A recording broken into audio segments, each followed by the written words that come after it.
안녕하세요. 된 멘토 신범철입니다. 오늘 알아볼 기업은 대한유하고요. 대한유화에 관련된 이슈는 어떤 것들이 있는지 한번 같이 살펴보도록 하겠습니다. 대한유화는 석유화학 제품을 만들고 있기 때문에 이 유가에 대한 부분이 굉장히 중요하다라고 볼 수가 있을 것 같습니다. 물론 이 유가 하나로만 인해서 대한유화가 만들고 있는 제품 스프레드가 결정이 되는 건 아니지만은 현재 대한유화가 만들고 있는 석유화학 제품은 범용 석유화학 제품이고 특히 이 부분은 공급과역인 측면이 있고 또 전방 산업에 대한 수요가 전과 같지 않기 때문에 이 주요 제품에 대한 스프레드 마진을 결정할 때 가장 중요한 역할을 해주고 있는 건 현재로선 유가다라고 볼 수가 있을 것 같습니다. 그래서 최근 이 유가에 대해서 어떤 이슈가 있는지부터 먼저 살펴보도록 하겠습니다.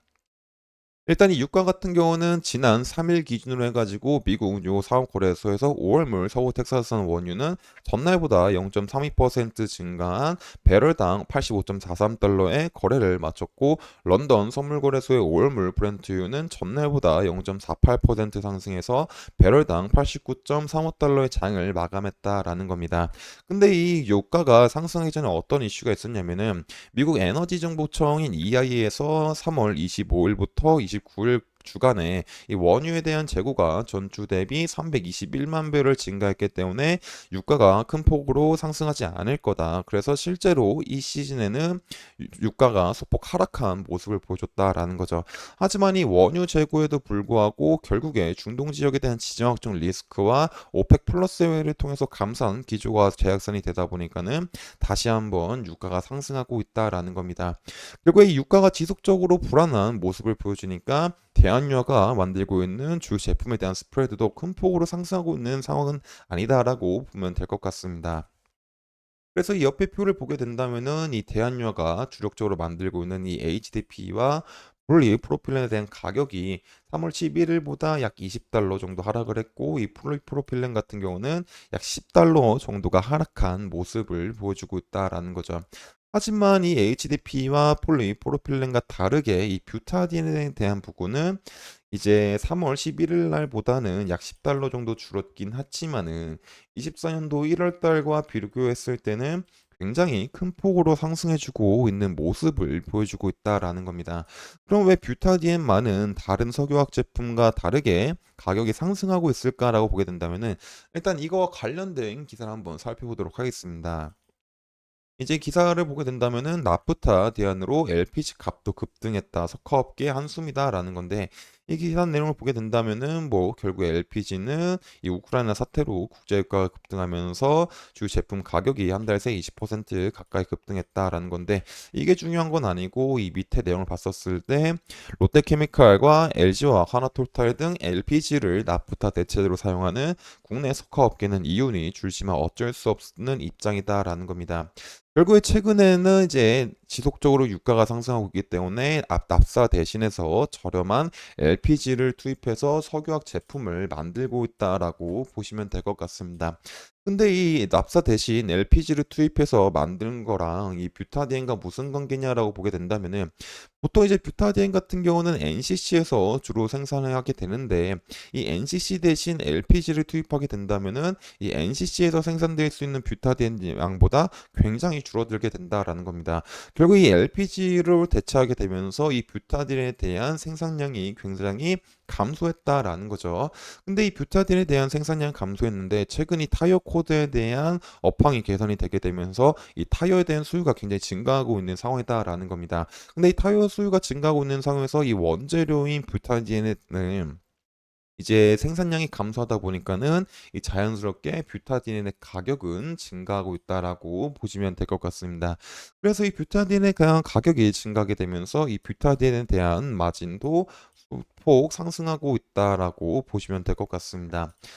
그래서 이제 결론적으로 이제 종합을 하자면은 아직까지도 이 유가는 미국 원유 재고량이 늘어났음에도 불구하고 지정학적 리스크와 또 최근 이 오펙 플러스에 대한 감산에 대한 불안감들로 인해서 유가가 상승하고 있다라는 겁니다.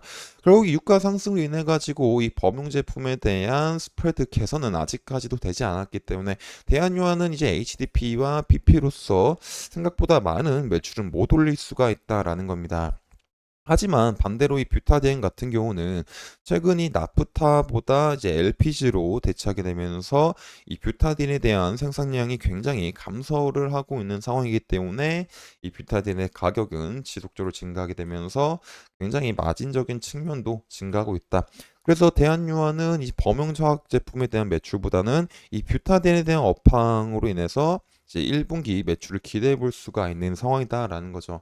하지만 아무리 뷰타디는 가격이 증가하고 있다고 하더라도 이제 유가가 상승함에 따라 가지고 현재 해상 운송비도 증가하고 있기 때문에 생각보다 많은 매출은 또 못 안겨질 수 있는 변수는 있다라고도 우리가 생각을 해봐야 될 것 같습니다. 하지만 이런 부분들은 이제 지속적으로 변할 수가 있는 부분이기 때문에 지속적으로 한번 확인해 봐야 될 것 같습니다. 그래서 대한료에 대한 부분들은 제가 지속적으로 확인을 해서 여러분들한테 알려드릴 예정이다 보니까 대한료에 관심 있으신 분들은 제 영상을 시청해 주시면 감사하겠습니다.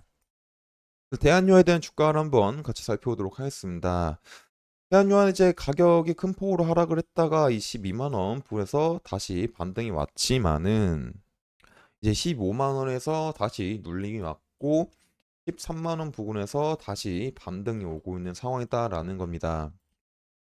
그리고 이제 다시 가격이 상승하게 되면서 25만 원까지 갈 수가 있는 상황인가라고 볼 수 있지만은 현재 이 15만 원 부근까지 반등이 온다고 하더라도 이 부분들은 이제 매물대가 강한 부분이기 때문에 소폭 눌림이 올 수가 있다라고 보면 될 것 같습니다. 그래서 지금 같은 경우는 약간 이제 여기서 이제 눌림이 오더라도 14만 원 부근과 13만 5천 원 부근을 잘 지켜주면서 바닥을 만들어 주게 되면은 다시 15만 원까지 재차 상승해 줄 것을 기대해 볼 수 있고, 이 15만 원 부근을 강하게 돌파했을 때는 다시 17만 원 부근까지도 한번 생각해 볼 수 있지 않을까 싶습니다. 하지만 반대로 24만 원 15만 원 부근에서 눌림이 왔었을 때 24만 원 부근에 이탈하고 13만 5천 원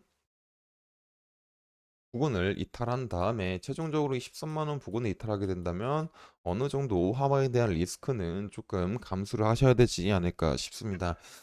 그래서 이제 대한유화 같은 경우는 아직까지 뭐 업황이 전반적으로 막 풀린 상황도 아니기 때문에 주가도 조금은 이제 미적지근한 모습을 보여주고 있긴 하지만은, 그래도 이제 대한유화가 이 범용 석유화학 제품 말고 이 뷰타디엔을 통해 가지고 24년도 1분기에는 추가적인 매출을 올려줄 수가 있는 상황이기 때문에 이런 부분들을 유심하게 지켜봐야 될 것 같습니다. 그리고 이런 부분들은 제가 지속적으로 확인해 가지고 여러분들한테 알려드리다 보니까 이 대한유화에 관심 있으신 분들은 제 영상을 시청해 주시면 감사하겠습니다. 이상 대한 멘토 신범철이었습니다.